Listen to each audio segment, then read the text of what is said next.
ரிஷபராசி அன்பர்களே, இந்த 2025 குரு பெயர்ச்சியால் என்ன மாற்றங்கள், என்ன பலன், என்ன திருப்பங்கள் அப்படின்னு பார்க்கும் பொழுது, இந்த ரிஷபராசி என்பர்களுக்கு குருங்கிறது யாருன்னா 8க்குரியவன், அட்டமாதிபதியும் அவரே, அதே சமயத்தில் லாபத்தை தரக்கூடியவனும் அதே குரு பகவான் தான். அந்த குரு பகவான் இப்போ உங்கள் ராசிக்கு 2ஆம் இடம் என்று சொல்லக்கூடிய தனம், குடும்பம், வாக்கு ஸ்தானத்தில் போய் அமர இருக்கிறது. சரி, இந்த குருங்கிறது நல்லவர். குருங்கிறது யாரு? தனத்தை தரக்கூடியவன். அதாவது தனத்துக்கு காரக கிரகம் அந்த குரு. அவர் போய் தனஸ்தானத்தில் உட்கார்ந்திருக்கும் போது நிச்சயமாக தனவரவுகளை பெற்றுத்தரும். அப்போ ரிஷபராசி என்பவர்களுக்கு பொருளாதார முன்னேற்றம், பொருளாதார உயர்வு, லாபங்கள், தனத்து அப்படிங்கிறது எந்த குறைவும் வராது இந்த 2025 வருடம். அதே சமயத்தில் குரு என்கின்ற ஒரு சுப கிரகம் குடும்பஸ்தானத்தில் போய் உட்கார்ந்துருக்கார். அப்போ குடும்பத்தில் ஒரு சுப காரியங்களை செய்து வைக்கக்கூடிய ஒரு வருடமாக அமையும். அதாவது கல்யாண ஏற்பாடுகள், திருமண வாய்ப்புகள், குழந்தைகளுக்கு சில சுப விஷயங்கள் செய்யக்கூடிய தன்மைகள், இதை அத்தனையும் கொடுக்கும். சுப விஷயங்கள் உங்களுக்கோ உங்கள் குடும்ப உறுப்பினர்களுக்கோ நடக்கக்கூடிய ஒரு வருடமாக இந்த ரிஷபத்துக்கு அமையும். வாக்குஸ்தானத்தில் குரு இருக்கார். உங்கள் வாக்கு நன்றாகவே இருக்க போகுது, அதில் எந்த மாற்று கருத்து இல்லை. ஸோ 2ஆம் இடம் புனிதப்படுகின்ற காரணத்தால் உங்களுக்கு சில நல்ல விஷயங்கள், பணம் விஷயத்தில் வளர்ச்சி, அதாவது பணத்தை எங்கேயாவது கொடுத்து வச்சிருந்து பணம் சார்ந்த விஷயத்தில் சில தொந்தரவுகளை அனுபவித்து கொண்டிருக்கக்கூடிய ரிஷபராசி என்பவர்களுக்கு அந்த பண விஷயம் உங்களுக்கு சரி செய்யப்படும் என்கின்ற அமைப்பில் இந்த வருடம் இருக்க போகுது அப்படின்னு சொல்லுவேன். அதே சமயத்தில் அந்த 2ஆம் இடத்தில் இருக்கக்கூடிய அந்த குரு பகவான் தனது 5ஆம் பார்வையாக 6ஆம் இடத்தை பார்க்குறார். ஸோ 6ஆம் இடம் என்பது வேலை. அப்போது வேலையை கொடுக்க போகிறார் அப்படின்னு அர்த்தம். யாரெல்லாம் இந்த ரிஷபராசி என்பவர்கள் வேலையில் செட்டில் ஆகலை அப்படின்னு நினைத்து கொண்டிருக்கிறீர்களோ அவர்கள் இந்த வருடம் வேலையில் செட்டில் ஆக போகிறீர்கள். நினைத்த வேலைக்கு மாறப்போகிறீர்கள். அப்போது வேலையால் அனுகூலம், ஆதாயம் பெறக்கூடிய ஒரு வருடமாக அமையும். வேலையில் ஒரு சிலருக்கு ப்ரமோஷன் கிடைக்கும், ஒரு சிலருக்கு இடமாற்றம் கிடைக்கும், அல்லது சேஞ்சஸ் இருக்கும், அல்லது புதுசாக ஒன்று படித்துட்டு அடுத்த வேலைக்கு மாறக்கூடிய தன்மை, இப்படி வேலை சார்ந்த விஷயத்தில் நன்மைகள் தரக்கூடிய ஒரு வருடமாக இந்த ரிஷபத்துக்கு நிச்சயமாக அமையும். 6ஆம் இடம் என்பது கடன் அல்லவா? அப்போ கடனுக்குள்ள போக வைக்கும், அவ்வளோதான். கடனை பற்றிய திங்கிங் இருக்கும். தொழில் விஷயமாக, தொழிலை அபிவிருத்தி செய்வதற்கு, தொழிலை விரிவுபடுத்துவதற்கு வங்கியில் கடன் கிடைக்குமா அப்படின்னு கேட்டிங்கன்னா கிடைக்கும்.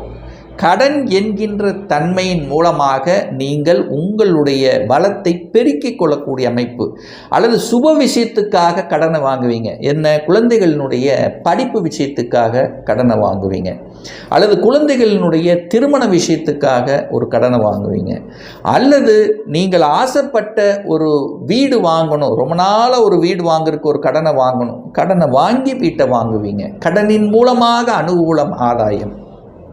இந்த மாதிரி சுப கடன்களை பெற்றுத்தரக்கூடிய ஒரு வருடமாக ரிஷபத்துக்கு அமையும். 6ஆம் இடம் என்பது நோயை குறிக்கக்கூடிய இடம். ஸோ அந்த இடத்த பார்க்குறார் குரு, குரு பார்த்து புனிதமாகிறது. அப்போ ரொம்ப நாளாக ஒரு வருடமாகவே நோய் இருக்குது, ஹெல்த்தில் பிரச்சனை இருக்குது, ஹெல்த்து சார்ந்த விஷயத்தில் ஒரு வலியை அனுபவித்து கொண்டிருப்பவர்களுக்கு நல்ல டாக்டர் கிடைப்பாங்க, நல்ல ஆஸ்பத்திரிக்கு போகக்கூடிய, அதற்கு தகுந்த மாதிரி வைத்தியம் பார்த்து சரி செய்யக்கூடிய ஒரு வருடமாக இந்த ரிஷபத்துக்கு அமையும். இந்த போட்டி, பொறாமை, எழுத்து, இந்த போட்டி தேர்வுகள் என்று சொல்லுவான் பார்த்தீங்களா, அரசாங்க தேர்வு. எங்கே போட்டி தேர்வுகள் நடக்கிறதோ அந்த தேர்வின் மூலமாக வெற்றி அடையக்கூடிய வருடங்கள். இந்த எக்ஸாம் எழுதுவீங்க பார்த்தீங்களா, அரசாங்க வேலைக்காக எக்ஸாம் எழுதுவது, குரூப் 1, குரூப் 2, இந்த மாதிரி நீங்கள் எதை நினைத்து எழுதி கொண்டிருக்கிறீர்களோ இந்த வருடம் வெற்றி அடையக்கூடிய ஒரு வருடமாக அமையும். எதிர்ப்பு இருக்குமா சார்? நிச்சயமாக எதிர்ப்புகளும் உங்களுக்கு இருக்கும், அதில் மாற்று கருத்தே கிடையாது. எதிர்ப்பின் மூலமாக நீங்கள் அப்படியே அடுத்த நிலைக்கு செல்வீங்க. எதிர்ப்புகளுங்கிறது நிச்சயமாக உண்டு, இதில் மாற்று கருத்தே கிடையாது. அதே சமயத்தில் இந்த சுக்கிரனுடைய கலைத்துறையில் இருக்கக்கூடிய ரிஷபராசி என்பவர்களுக்கு உயர்வு உண்டு. புதிய புதிய ஒப்பந்தங்கள் தேடி வரும். ஒரு சில ரிஷபராசி என்பவர்கள் கலைத்துறையில் என்ட்ரி ஆவதற்கான வாய்ப்புகள் சந்தர்ப்பங்களை கொடுக்கும். கெட்டியாக பிடித்து கொள்ளுங்கள். கலைத்துறையில் இருக்கக்கூடிய அத்துணை ரிஷபராசி என்பவர்களுக்கும் இந்த வருடம் ஒரு பொற்காலம் அப்படின்னு நான் சொல்லுவேன். அதே சமயத்தில் அந்த குரு பகவான் தனது சப்தம பார்வையாக 8ஆம் இடத்தை பார்க்குது. 8ஆம் இடம் என்பது என்ன? ஒரு வலி, ஒரு வேதனை, ஒரு துக்கம், ஒரு துயரம், அசிங்கம், அவமானம் என்று சொல்லக்கூடிய ஒரு இடமாக இருந்தாலும் திடீர் அதிர்ஷ்டத்தை கொடுக்கக்கூடிய இடம் அந்த 8ஆம் இடம். அப்போ அந்த 8ஆம் இடத்தை பார்த்து புனிதப்படுத்துகிறது. அப்போ என்ன? ஒரு வலியோடு இருந்து கொண்டிருக்கக்கூடிய ரிஷபராசி என்பவர்கள் வலி நிவாரணம். அப்போ எந்தெந்த விஷயத்தில் வலிகளை அனுபவித்துக் கொண்டிருக்கிறீர்களோ அந்த வலியிலிருந்து விடுதலை பெறக்கூடிய சந்தர்ப்பங்களை உருவாக்கும். 8ஆம் இடம் வழக்கு தானே. அப்போ வழக்கு ரொம்ப நாளாக இருந்து ஒரு வலியை கொடுத்து கொண்டிருக்கு, ஒரு பிரச்சனை இருக்குது, அதனால் என்னால் தூங்க முடியல, செய்யாத குற்றங்களுக்காக தண்டனை அனுபவித்து கொண்டிருக்கிறேன். ஸோ இந்த மாதிரியான தொந்தரவுகளோடு இருக்கக்கூடிய ரிஷபராசி என்பவர்களுக்கு விடுதலை, இந்த வருடம் விடுதலை. குரு பயிற்சிக்கு அப்புறம் நல்லது. சொல்யூஷன், சொத்து பிரச்சனை, பாக பிரச்சனை, ஏதாவது ஒரு பிரச்சனை, வழக்கு வழக்கு வழக்கு அப்படின்னு இருந்து கொண்டவர்களுக்கு வழக்கிலிருந்து விடுதலை பெறக்கூடிய சந்தர்ப்பங்களை உருவாக்கும். 8ஆம் இடம் என்பது தன்னை ஊரை விட்டு வெளியே செல்வது, நகருதல், நகர்த்தி விடும். உங்களை எங்கே நகர்த்தும்? சொந்த ஊரை விட்டு வெளியே நகர்த்தும். ஒரு வெளிநாட்டுக்கு போகணும்னு நினைச்சிட்டு இருக்கீங்களா? சக்சஸ் கொடுக்கக்கூடிய வருடம். அல்லது அதர் ஸ்டேட்டுக்கு போகணும், அதாவது சென்ட்ரல் டு ஸ்டேட் அப்படின்னு சொல்லுவாங்க பார்த்தீங்களா? அந்த மாறுதல் என்பது இந்த ரிஷபராசி என்பவர்களுக்கு நிச்சயமாக உண்டு. அப்போ 8ஆம் இடம் என்பது வலிவேதனை சொல்லக்கூடிய இடம் என்றாலும் திடீர் அதிர்ஷ்டம், அதிர்ஷ்ட வாய்ப்புகள் தேடி வரும். அது திடீர்னு நடக்கும். திடீர் திருமண வாய்ப்புகள், திடீர் சந்தர்ப்பங்கள் இதெல்லாம் கொடுக்கும். 8ஆம் இடம் என்பது 7ஆம் இடத்துக்கு 2. அப்போ திருமணம் அமையுமா அமையாதன்னா நிச்சயமா அமையும். 8ஆம் இடத்தை பார்க்கிறாரே குரு பகவான், திடீர் வாய்ப்புகளை பெற்றுத்தரும். திடீர்னு திருமணம் ஆகும், டக்குன்னு முடிஞ்சிடும். ஸோ இதுதான் அந்த 8ஆம் இடம் அப்படின்னு சொல்லுவேன். ஆனால் வழிகளை கொடுத்து கொண்டு இழுத்தடித்து கொண்டு தனம், இன்சூரன்ஸ் பணம் வருங்க. ரொம்ப நாள் போட்ட பணம் இப்போ இன்சூரன்ஸ் பணம் உங்கள் கைக்கு வந்து சேரும். ஸோ இந்த மாதிரி திடீர் என்று சில நன்மைகள் நடக்கக்கூடிய, ஒரு சில ஷேர் மார்க்கெட்டில் திடீர்னு லாபம் கொடுக்கக்கூடிய அமைப்புகள், மறைமுகமாக பணம் வரக்கூடிய சந்தர்ப்ப சூழ்நிலைகளை உருவாக்கக்கூடிய ஒரு வருடம் தான் இந்த ரிஷபத்துக்கு அப்படின்னு சொல்லுவேன். குரு பார்த்தால் மாற்றம். 10ஆம் இடத்தை பார்க்குது. 10ஆம் இடத்தை மாற்றும் போது குரு 10ஐ பார்த்தால் 10ல் எதையோ ஒரு தொந்தரவு, நிச்சயமா தொந்தரவு இல்லை, மாற்றம் கொடுக்கும். என்ன மாற்றம்? பதவி மாற்றம் இல்லை, நீங்கள் துறை ரீதியான மாற்றங்கள், துறை ரீதியான மாற்றங்கள்னு எடுத்துக்கலாம். ஸோ ஒரு மாற்றம் உண்டு. ஏன்னா இல்லைன்னா இன்னொரு வேலை கிடைச்சிரும், இன்னும் ஒரு ஹைக்கு, ஒரு நல்ல சம்பளத்துக்கு வேலை கிடைக்கக்கூடிய அமைப்பு, எப்படியும் ஒரு மாற்றம் தானே. அப்போ மாறுதல் என்பது நிச்சயமாக இந்த ரிஷபத்துக்கு இந்த குரு பயிற்சிக்கு அப்புறம் உண்டு. அந்த மாறுதல்களும் நல்ல மாற்றங்களாகவே அமையும். இதில் எந்த மாற்று கருத்து இல்லை. இந்த குரு 2ஆம் இடத்திலிருந்து 10ஆம் இடத்தை பார்க்கிறார்.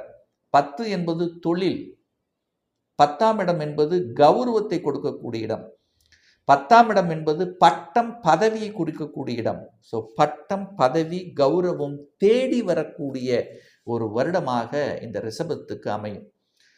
2 வருஷமாகவே என்னால் நல்லா ஒரு பதவி வரல என்று இருக்கிறவங்க, 2 வருஷமாகவே தனக்கு ஒரு கௌரவம் கிடைக்கலைங்கிறவங்க, கௌரவம் தேடி வரக்கூடிய ஒரு வருடமாக நிச்சயமாக அமையும். ஏன்னா அந்த குருங்கிறது லாபாதிபதி, 11ஆம் அதிபதி. அந்த 11ஆம் அதிபதி 10ஆம் இடத்தை பார்க்கும் பொழுது 11 என்பது லாபம், 10ங்கிறது தொழில். அப்போ தொழில் ரீதியாக உங்களுக்கு ஒரு லாபம் வரணுமே. அவர் எங்கே இருக்கார்? 2ஆம் இடத்துல இருக்கார். அப்போ 2, 10, 11 கனெக்ட் ஆகுது அல்லவா? அப்போ 2, 10, 11 ஆகும்போது தொழில் ரீதியாக லாபத்தையும் தனத்தையும் சம்பாதிக்கக்கூடிய ஒரு வருடமாக ரிஷபத்துக்கு அமையும். பணம் கொட்டும், ஏதோ ஒரு வகையில் பணம் கொட்டும். நல்ல புத்திசாலி, அது குரு புதன் வீட்டில் உட்கார்ந்துருக்கார் அல்லவா? புத்திசாலித்தனத்தை கையாளுகின்ற ஒரு தன்மைங்கிறது நிச்சயமாக உண்டு. நல்ல ஸ்ட்ராட்டஜிக் பிளான் சொல்லுவோம், திட்ட திட்டமிடுதல். இந்த திட்டமிடுதல் என்பது ரிஷபராசிக்கு இந்த வருடம் சூப்பராக இருக்க போகுது. திட்டமிட்டு காரியத்தை ஜெயிக்கக்கூடிய, வெற்றி பெறக்கூடிய ஒரு வருடமாக அமையும். ஏற்றம் நிறைந்த, முன்னேற்றம் நிறைந்த, சாதிக்கக்கூடிய, சாதனை புரியக்கூடிய, பட்டம் பதவி கௌரவத்தை கொடுக்கக்கூடிய, தான் இன்னார் என்று சமூகத்துக்கு அறிமுகப்படுத்தக்கூடிய அத்தனை அம்சங்களையும் கொண்ட ஒரு நல்ல குரு பயிற்சியாக இந்த ரிஷபத்துக்கு அமையுங்கிறதுல எந்தவித மாற்று கருத்தும் கிடையாது. ஒரு பர்சனல் கன்சல்டேஷன் எடுத்துக்கணும், சுய ஜாதகம் பார்க்கணும் என்று விருப்பமுடைய அன்பர்கள் டிஸ்பிளே தெரியக்கூடிய நம்பருக்கு ஃபோன் கால் மூலியமாகவோ அல்லது வாட்ஸ்அப் மூலியமாகவோ நேரடியாகவோ ஆன்லைன் மூலியமாகவோ கன்சல்டேஷன் எடுத்துக்கலாம்.